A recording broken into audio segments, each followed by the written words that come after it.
Hello friend, नमस्कार। मैं दिनेश शर्मा। आज आपको राहु गाथा पर एक वीडियो बनाऊंगा कि एस्ट्रोलॉजर के जो अनुभव होते हैं, खासकर राहु की दिशा, बहुत सारी कुंडली आती है जो राहु पर ही होती है। और मैंने अपने कुछ खास अनुभव देखा जो मुझे लगता कि सबको ये जानना ज़रूरी रहता है, ज़रूरी होगा और काम की बात भी होगी कि राहु किस प्रकार के फलित करता है। ये मेरे कॉन्टैक्ट नंबर है भैया। यदि किसी जातक को कुंडली विश्लेषण करना है तो आप इसमें संपर्क कर सकते हैं मेरे से, ठीक है। मेरा व्हाट्सअप नंबर और कॉलिंग नंबर भी है और ये मेरा मेल एड्रेस है, ठीक है।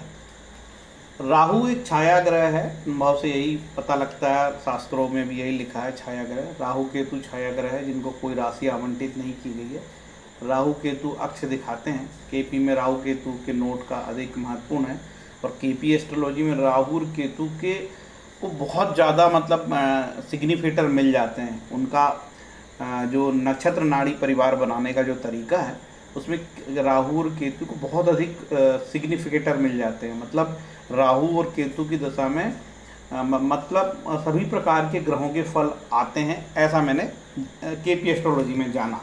केपी एस्ट्रोलॉजी भी पढ़ता हूँ, केपी एस्ट्रोलॉजी भी पढ़ता हूँ और वही हम लोग देखते हैं कि राहु और केतु में पाराशरी में राहु केतु की दशा आती है तो पता नहीं होता कि अचानक किस प्रकार के रिजल्ट आने लगते हैं और बहुत ज़्यादा आदमी हलाकान हो जाता है, क्योंकि सभी भावों के फल एक साथ उसको मिलने लगते हैं।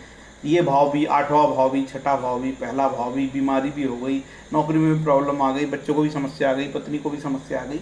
ये राहु और केतु के इस प्रकार के फलित आते हैं। इसीलिए राहु केतु के फल बताना अपने आप में कठिन होता है। और ये राहु और केतु की मैं छोटी सी डिटेल यहाँ पे दे रहा हूँ। जैसे कि राहु उच्च का होता है वृष और मिथुन राशि में, कुछ जानकार कहते हैं। नीच का होता है वृश्चिक और धनु में, स्वराशि का होता है कन्या में। केतु महाराज उच्च के होते हैं वृश्चिक ऑब्लिक धनु में, नीच के होते हैं वृष में या मिथुन में और स्वराशि के हैं मीन में, ठीक है। आज मैं जो बात करने वाला हूँ राहु उच्च के हैं, ठीक है, जिस कुंडली का विश्लेषण करने वाला हूँ। और मैं देखता हूँ कि जातक को बड़ा तकलीफ हुई है। पाराशर मुनि के द्वारा राहु केतु को कोई राशि या दृष्टि का उल्लेख नहीं किया गया, ठीक है। तो ज़्यादातर मैं भी अपनी कुंडली विश्लेषण में राहु केतु की कोई दृष्टि लेता नहीं हूँ और अभी तक मुझे जो मेरी जो कुंडली विश्लेषण में मुझे पर्याप्त सफलता मिली है। मैं कोई बहुत बड़ा एस्ट्रोलॉजर नहीं हूँ, लेकिन मुझे 50% भी सफलता मिल जाए तो मैं बहुत पर्याप्त मानता हूँ। इस कलयुग में मूर्ख मानव जो है इतना भी सफलता बता रहा है तो ये भी बहुत बड़ी बात है। जातक का विवरण मैं बता देता हूँ। 26/9/1984 2:33 कोल्हापुर महाराष्ट्र। महादशा जातक की चल रही है गुरु और अंतर्दशा राहु की चल रही है और 26/9/1984 का इसका जन्म है। और जो दशा वाला जो चार्ट है उसका मैं अलग से आपको एनालिसिस कराता हूँ कि जातक वर्तमान में किस प्रकार की दशा में चलेगा। तो अभी एक ये हो गया, इसके बाद ये चलते हैं अब दशा का विश्लेषण में अलग से कराऊंगा आपको। ये जो जातक है, जातक पीडीएस शॉप में काम करता महाराष्ट्र में। जातक ने अंतर्जातीय विवाह किया, 3 गर्भपात हो चुके हैं, काफ़ी परेशान है, कारण विवाह के बाद मान्यता नहीं मिली। अब प्रेम विवाह करते हैं तो समाज में अलग रहता है, माता पिता से खटपट हो जाती है। कामकाज में लगातार आर्थिक हानि, कर्ज बढ़ गया, अचानक उसको बहुत धन हानि हुई जिससे कर्ज में डूब गया, ठीक है। इसकी वजह से बहुत जातक परेशान है। गुरु की दशा चली, फिर अभी गुरु की महादशा चल रही है और जैसे ही उसका गुरु में राहु लगा तो जातक एफआईआर का सामना करना पड़ा। एट्रोसिटी के मामले में उसकी एफआईआर तक हो गई, ठीक है। जातक से मैं लगातार जुड़ा रहा हूँ, कॉन्टैक्ट में रहा हूँ, तो मुझे लगा कि ये चीज़ शेयर करना जरूरी है। जातक की वर्तमान में जो दशा चल रही है वो गुरु की महादशा चल रही है। जातक ने जब गुरु की दशा चालू हुई तो गुरु शनि बुध में जातक ने अच्छा खासा पैसा कमाया, ठीक है। इसके बाद धीरे धीरे केतु की दशा से इसका डाउनफॉल होना चालू हो गया और बहुत बुरी स्थिति, ऋणग्रस्तता की स्थिति आ गई। अंततः में जैसे ही राहु की महादशा इसकी 13 जनवरी 2021 से चालू हुई तो जातक का जो विवाद तो चल ही रहा था ऋणग्रस्तता को लेके, तो ये 13 जनवरी की बाद से जातक की एफआईआर भी हुई, ठीक है। और वर्तमान में आगे जो जातक की शनि की महादशा चलेगी और ये शनि नवमांश कुंडली में D9 में नीच का है और D1 में उच्च का है। अब चलते हैं आगे। अब ये भी बता दूं कि जातक की जो गुरु में राहु की दशा चल रही, तो गुरु महाराज धनु राशि में है और राहु जो है वृष में उच्च के हैं और कृतिका नक्षत्र में है। कृतिका मतलब सूर्य का नक्षत्र और सूर्य अष्टमेश है। अब चलते हैं, विश्लेषण आगे बढ़ाते हैं। ये मेन चार्ट है, ठीक है, जहाँ तक कि ये कुंडली भाई, ठीक है। आप देखिए गुरु की महादशा चल रही है, और गुरु इस कुंडली में क्या है, देखिए पूरा टेवा मैंने सजा दिया हूँ बढ़िया है, चकाचक बिल्कुल। इस कुंडली के बारे में जाने, खासकर जो व्यक्ति एस्ट्रोलॉजर है और जानना चाहता, सीखना चाहता, तो उसको अच्छा खासा अनुभव इस कुंडली को पड़ेगा। मेष लग्न की कुंडली है। अब मेष लग्न की कुंडली में आप जानते हो कि लग्नेश तो शुभ होगा ही भैया, तो शनि शुभ है और उच्च के भी हैं, अच्छी बात, शनि धनेश भी है। मकर लग्न की कुंडली, मकर लग्न की कुंडली में लग्नेश शुभ होते हैं, धनेश भी हैं, उच्च के भी हैं, साथ में शुक्र हैं जो राजयोगकारी, क्योंकि शुक्र इस कुंडली में दशमेश और द्वादशेश होकर राजयोगकारी है। अब देखते हैं गुरु, तो गुरु इस कुंडली में 9 और 12 मतलब द्वादशेश और तृतीयेश है। पूर्णतः गुरु अशुभ है इस कुंडली में, भले ही वो अपनी राशि में बैठे हैं, वो अलग मैटर है, ठीक है, कई मामलों में वो ठीक है। और साथ में मंगल भी बैठे हैं, और मंगल इस कुंडली में लाभेश हैं और चतुर्थेश है, ठीक है। अब चलते हैं, इस कुंडली में शुक्र की बात हो गई, बुध की बात हो गई। बुध इस कुंडली में षष्ठेश होके यहाँ विपरीत राजयोगे बना रहे हैं, और नवमेश भी है, ठीक है। इस कुंडली की खास विशेषता ये है कि यहाँ पे नवमेश और अष्टमेश का राशि परिवर्तन है। जहाँ तक के जीवन में अनेक प्रकार की घटनाएं घटी है, और बहुत उतार चढ़ाव वाला भरा जीवन है। FIR होना सामाजिक मानव जीवन में, FIR होना मुझसे ज़्यादा क्या बुरा मानेंगे यार। FIR हो गई, जहाँ तक के काम धंधे में इतनी रुकावट आई कि वो जो जॉब करता है उसकी पूरी दुकान के लाले पड़ गए, दुकान जाने की स्थिति बन गई, बहुत हलाकान हो गया, परेशान हो गया। जब मैंने कुंडली विश्लेषण किया था, ये अध्ययन का मैंने बहुत अच्छे से विश्लेषण किया था, और मैंने माना कि यदि नवमेश और अष्टमेश का इस प्रकार से राशि परिवर्तन होता है, ये अच्छा नहीं होता है, क्योंकि ये भाग्येश है, भाग्येश नवमेश, और यदि अष्टम में आता है और ये अष्टम का स्वामी भाग्य में जाता है, तो ये दुर्भाग्य और खलयोग कहलाता है, दुर्भाग्यपूर्ण खलयोग कहलाता है। यदि कोई इंटेलिजेंस विंग में, CBI में कई लोग ऐसे काम करते, उनके ऐसे योग होते हैं, वो उनके लिए तो बड़े फायदेमंद होते हैं, ठीक है, लेकिन सामान्य जातक के लिए ऐसे योग दुर्भाग्यपूर्ण स्थिति पैदा करते हैं, और जातक को अपने जीवन में परेशान होना पड़ता है। अब देखिए, इस कुंडली में केतु उच्च के हैं, ठीक है, वृश्चिक राशि में, और गुरु महाराज राहु भी उच्च के हैं, और दशा क्या चल रही है, दशा चल रही है श्रीमान गुरु की चल रही है, गुरु में राहु चल रहा है। और जैसे ही 13 जनवरी के बाद से, जातक को पहले से पीड़ित तो था ही जातक, 13 जनवरी के बाद से मई में जातक को, लगभग 12-13 मई को एक एट्रोसिटी को झेलनी पड़ी जातक को, और जो है परेशानी और उसकी बढ़ी, ठीक है। यहाँ तक तो पहुँचे हैं, अब और बताते हैं। अब ये जो राहु महाराज है, राहु महाराज कृतिका नक्षत्र में है, और कृतिका नक्षत्र है सूर्य के नक्षत्र में, सूर्य है अष्टमेश, तो निश्चित रूप से राहु ने जो है अष्टमेश के फल दिया, और जातक को बहुत हलाकान किया, हाँ, जीवन संकट में पड़ गया, पुलिस थाने की बात आ गई, ठीक है। अब इस कुंडली में बताने लायक ये चीज़ है कि शनि महाराज उच्च के हैं, जो D9 में नीच के हो गए। अब इस कुंडली में मैं खास योग की बात करना चाहता हूँ कि मैं जब भी देखता हूँ कि यदि ये गुरु से राहु हम गिनेंगे ना, 1 2 3 4 5 और 6 षडाष्टक है भैया, और यहाँ से गिनेंगे तो 8 आएगा, 1 2 3 4 और ये 5 6 7 और 8, तो ये जो 26 षडाष्टक पड़ता है, ये देखिए मैंने यहाँ लगाया षडाष्टक, ठीक है। 6 और 8 का कभी भी किसी की भी कोई दशा चले, यदि आपका दशानाथ और अंतर दशानाथ षडाष्टक का संबंध बनाता है, और खासकर वो 6 8 12 से बनाता है, तब तो संकट आपको ज़्यादा, तकलीफ आपको ज़्यादा होगी। ये षडाष्टक की खास बात है, ठीक है। तो षडाष्टक का मैंने बताया एक आपको। अब चलते हैं इसमें, और अब देखते हैं कि चंद्र कुंडली, हम ठीक इसकी चंद्र कुंडली बनाए, चंद्र कुंडली बनाए तो हम देखते हैं कि चंद्र कुंडली में यहाँ पे राहु भाग्य स्थान पे आ गए, ठीक है, और जो राशि परिवर्तन हो रहा था, जो वहाँ मैंने राशि परिवर्तन बताया था, ये द्वादशेश और लग्नेश का राशि परिवर्तन है। ये भी राशि परिवर्तन अशुभ है, केवल उन लोगों के लिए शुभ है जिनका विदेश से लेन देन होता है, जिनका विदेश से व्यापार होता है, जो विदेश में पढ़ते हैं या विदेश में आना जाना होता है, उनके लिए द्वादशेश और लग्नेश का ऐसा राशि परिवर्तन शुभ होता है, लेकिन आम नागरिक के लिए नहीं होता है। ठीक है, तो ये इस प्रकार का यहाँ ये वाला राशि, इसका स्वामी यहाँ, इसका स्वामी यहाँ, ये ऐसा राशि परिवर्तन यहाँ पे बहुत नेगेटिव है। ठीक है, अब यहाँ पे हम देखते हैं कि गुरु और मंगल के संबंध। देखिए गुरु यहाँ पे अष्टमेश हो जाते हैं मंगल, और ये अष्टमेश का ये मंगल से यहाँ पे चंद्र कुंडली में वास्ता हो गया। तो कुल मिला के चंद्र कुंडली के अनुसार मंगल और गुरु, जो गुरु महाराज है वो अष्टमेश भी हो गए। वहाँ तो द्वादशेश थे, लेकिन चंद्र कुंडली से वो अष्टमेश को भी टच कर गए। ये भी जो है बहुत घातक होता है। अब चलते हैं D9 चार्ट में। D9 चार्ट में यहाँ पे गुरु महाराज उच्च के हो गए, तो इससे वो क्या किया, जातक ने प्रेम विवाह किया और जातक को गर्भपात भी हुए, 3 गर्भपात हुए। देखिए गुरु महाराज यहाँ बैठे हैं, गुरु यहाँ यदि बैठता है और कृतिका नक्षत्र अष्टमेश के नक्षत्र में है तो गर्भपात कराता, ऐसा हमने अनेकों बार अनुभव कुंडली में पाया है।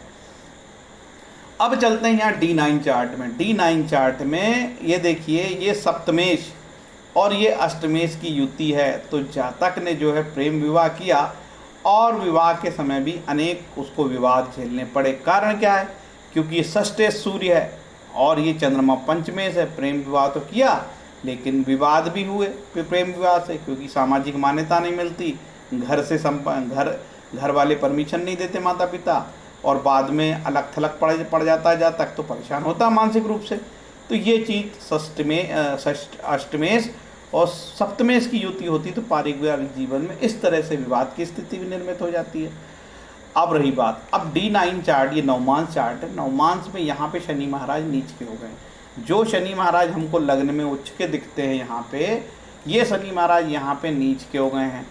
तो जातक की जो शनि की महादशा चलेगी, तो शनि की महादशा भी थोड़ी सी कष्टकारी हो सकती है, ऐसा मेरा फलित रहेगा इस कुंडली में। ठीक है, तो अब देखते हैं जातक की जब FIR हुई, खासकर जातक की जब राहु की दशा चालू हुई, तो गोचर कुंडली में 1 जनवरी 2021 का हम गोचर लगाते हैं। 12 जनवरी का गोचर लगाते हैं, 12 जनवरी का, ये 12 जनवरी का गोचर है। ठीक है, सॉरी 14 जनवरी का ये गोचर है। 14 जनवरी का गोचर जब हम देखते हैं 9:20 में, जब जातक की लड़ाई झगड़ा हुआ, विवाद हुआ, जातक के ऊपर हमले का शिकार हुआ, जातक की चंद्र कुंडली से है, ये चंद्र कुंडली बता रहा हूँ आपको, चंद्र कुंडली से ही गोचर होता है। ठीक है, तो ये चंद्र कुंडली से मैं आपको बता रहा हूँ। तो गोचर के समय में खास चीज़ ये देखता हूँ कि गुरु की महादशा चल रही थी। देखिए गुरु की महादशा चल रही थी और गुरु जन्म कुंडली में धनु राशि में 10-10.5 डिग्री का है, मतलब 10 अंश 29 कला का है। ठीक है, जब जातक के साथ ये घटना घटित हुई, तब उस समय की ग्रह स्थिति क्या देखते हैं, तब उसकी हम ग्रह स्थिति देखते हैं कि जातक के पंचम भाव में गुरु महाराज 11 डिग्री 11 अंश 48 कला पे गोचर कर रहे थे, जबकि जन्मकालीन गुरु थे 10 अंश 29 कला पे। ठीक है, और लग्न कुंडली से देखा जाए तो लग्न कुंडली में ये गुरु महाराज यहाँ के तीनों ग्रह यहाँ पे ठहर रहे थे। ठीक है, और जैसे ही यहाँ पे 4-5 ग्रह इकट्ठे हुए, जातक को बड़ी समस्या झेलना पड़ी। और चंद्र कुंडली से हम देखते हैं तो ये 5वें भाव में बुध, शनि, चंद्र, सूर्य इकट्ठे ग्रह हुए, तो जातक को इस प्रकार से समस्या झेलनी पड़ी। लेकिन फिर भी हम इस रिजल्ट पे नहीं आ पाए कि कौन सा गोचर इसमें काम किया। ठीक है, खासकर लग्न कुंडली का जो गोचर है वो तो बिल्कुल परफेक्ट, लग्न में सारे ग्रह इकट्ठे हुए तो जातक के साथ समस्या आई। लेकिन चंद्र कुंडली से ये 5वें भाव जब ग्रह इकट्ठे हुए, लेकिन खास बात हमने गोचर में ये देखा कि ये राहु जन्मकालीन कुंडली पे वृषभ राशि में था, और गोचर के समय भी राहु जो है ये देखिए यहाँ पे। ठीक है, गोचर के समय भी राहु अपने राहु के ऊपर से ही गोचर कर रहा था। तो राहु यदि अपने जन्मकालीन राहु के ऊपर से भी गोचर करता है तो कष्ट दिखते हैं, ये चीज़ हमने अध्ययन में पाया। ठीक है, तो ये चीज़ आज हमने एक पहला सा सरल सा विश्लेषण किए थे। यदि आप लोगों को लगेगा कि इस प्रकार से विश्लेषण करना चाहिए तो नए जो लड़के ज्योतिष सीख रहे हैं तो उनको नई नई चीज़ सीखने को मिलेगी। ज्योतिष तो अथाह समुद्र यार, इसका कोई ठिकाना नहीं है। और कोई भी फलित किताबों से हमको देखने सीखने को नहीं मिलते हैं। और जिसको फलित बनता है वो बिल्कुल रिजर्व रहता है, चुप रहता है, पैसे कमाता है, वो फूल के भी किसी को सूत्र नहीं बताता, क्योंकि उसकी दुकान बंद हो सकती है और वो अगला व्यक्ति सीख के वो पैसे कमा लगता है। तो ये ईर्ष्या और जलन के कारण से सब फलित के सूत्र भारत में छुपा लिए गए। और जिसको फलित बनता है वो बस बिल्डिंग बनाता, पैसे कमाता, लाखों रुपए फलित के लेता है। तो इससे नए लड़के कभी भी ज्योतिष नहीं सीख रहे। मार्केट में लोग है मोटी मोटी किताब लिख देते हैं, लेकिन फलित के एक सूत्र नहीं लिखते भाई, फलित बताते ही नहीं हैं, गोचर नहीं बताते हैं। नए लोगों को बहुत परेशानी रहती है। इवन दिल्ली में लोग एस्ट्रोलॉजी सिखा रहे हैं लेकिन फलित नहीं सिखाते, क्योंकि फलित उनको ही नहीं बनता। ठीक है, तो ये एक समस्या है। जिसको बनता है वो काय को बता देगा सबको भाई, उसके रेट कम हो जाएंगे ना। 1-1 लाख रुपए लेता है लोग फलित करने के। तो ये इस तरीके से हम अनुभव से सीखेंगे कि जब भी घटना घटित हो उस समय का हमको गोचर तत्काल लगाना चाहिए कि यार ये ऐसी एंट्री हुई और इतने अंश में जब पड़ी मार, तब हमको हमारे साथ देखिए जैसे हमने लगाया यहाँ पे कि 11 डिग्री के एग्जैक्ट गुरु महाराज हुए और यहाँ पे 10 डिग्री के है जन्मकालीन। मान के चलो कि जन्मकालीन और गोचर की एक सिद्धांत है, भसीन साहब की किताब है, जगन्नाथ भसीन साहब की। भसीन साहब कहते हैं गुरु का जब गोचर होगा तो वो अपने 10 से 20 डिग्री के मध्य जब पहुंचेंगे तो गुरु और शुक्र तब फल देते हैं। बकायदा गुरु महाराज ने देखिए 11 अंश और 20 डिग्री में पहुंच के फल दिए। अब इस कुंडली में गुरु महाराज से लग्न कुंडली लगाते हैं, बकायदा गुरु की महादशा चल रही है। ठीक है, तो ये द्वादशेश भी है और द्वादशेश सबसे जेल का ही तो है। ये द्वादशेश जेल है, कैद है, हॉस्पिटल है, सबसे बुरा भाव है। तो इसका मतलब गुरु का जो की महादशा चलती है तो गुरु जब ऐसे पर्टिकुलर, अब चूँकि इसकी जन्म की जो दशा है ये तो लंबी चलेगी भाई, है ना, 16 वर्ष की दशा चलेगी। ये गोचर तो गुरु का हर साल आएगा, तो हमको हर साल इस चीज़ का ध्यान देते रहना चाहिए, खासकर एस्ट्रोलॉजर को। जब भी कोई जातक आता है तो ये एक्चुअल घटना कब होगी, क्योंकि ये जो पीरियड था गुरु और राहु का, तो जब गुरु में राहु की जब ये दशा खत्म होती है, इसको बोलते दशा छिद्र, तो ये समय तो बहुत ही डेंजरस रहता है। क्योंकि राहु की जब ये दशा खत्म होने वाली है तो ये अंतिम पड़ाव दशा का बहुत खराब होता है। और जब ये खराब, क्योंकि अब राहु खत्म होकर जातक शनि में एंटर करेगा तो ये समय थोड़ा दशा छिद्र कहलाता है और बहुत खराब रहता है। तो इस प्रकार से जातक की कुंडली का विश्लेषण मेरे द्वारा किया गया है। उम्मीद है कि ये जो प्रेडिक्शन है आप लोगों को कुछ पसंद आया होगा, कुछ भाया होगा, खासकर जो एस्ट्रोलॉजर सीखना चाहते हैं। ठीक है, जो लड़के एस्ट्रोलॉजी सीखना चाहते हैं वो ढेरों आप बड़े बड़े कोर्स कर लो, इसके बाद फलित ना बनेगा भैया। बड़े बड़े कोर्स करा देंगे और पैसे ले लेंगे, एडवांस कोर्स के नाम पे पैसे लेते हैं आजकल।